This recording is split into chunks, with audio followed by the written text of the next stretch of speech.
सोने के कटोरिया में दूध भात गोदिया कन्हैया पूत हो। यशोदा घूमी घूमी के कान्हा के खियावेली, चंदा के बोलावेली हो।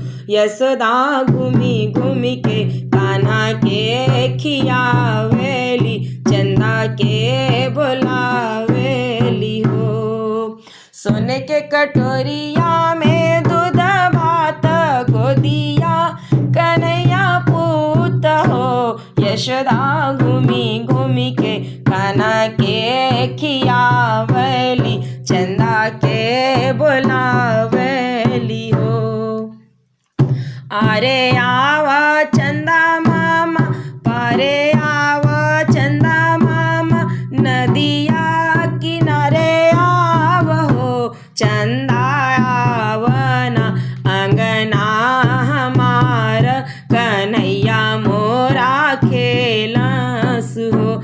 चंदा आवना अंगना हमार, कन्हैया मोरा खेलस हो। सुने के थरियावा मनाई देबो, जलवे भराई देबो हो। चंदा आई ना अंगनवा हमार, कन्हैया मोरा खेलस, कन्हैया मोरा खेलहु हो। सोने के कटोरिया में दूध भात गोदिया कन्हैया पूत हो। यशोदा घूमी घूमी के कान्हा के खियावेली, चंदा के बुलावेली हो।